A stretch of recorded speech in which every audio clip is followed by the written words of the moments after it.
মাটির নিচ থেকে প্রাচীনতম পাথরের মূর্তি উদ্ধারকে কেন্দ্র করে চাঞ্চল্য ছড়ালো এলাকায়। জানা গেছে, মালদা জেলার গাজলের ভালুকডাঙ্গা গ্রামে চামারদিঘি পুকুর থেকে প্রাচীনতম কুষ্টি পাথরের বিষ্ণু মূর্তিটি উদ্ধার হয়েছে দিন বুধবার বেলা 1টা নাগাদ।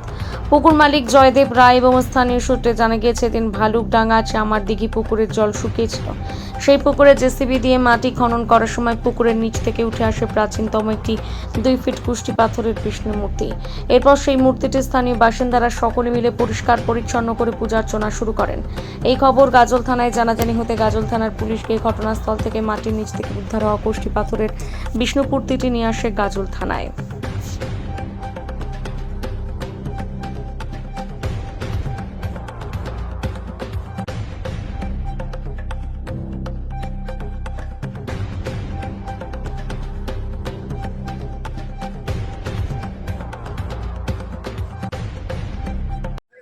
শুনছি বলে পাথরের মূর্তি পেয়েছে নাকি। কোথায়? এই যে পুকুরটাতে কিভাবে?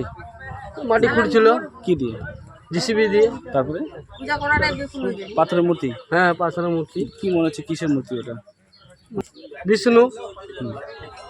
তারপরে এখানকার লোক পুজো টুজা, হ্যাঁ, এখানকার লোক ধুয়ে দেয়, পূজা টুজা করলো। তারপরে তারপরে পুলিশ আসে, নিয়ে চলে গেল।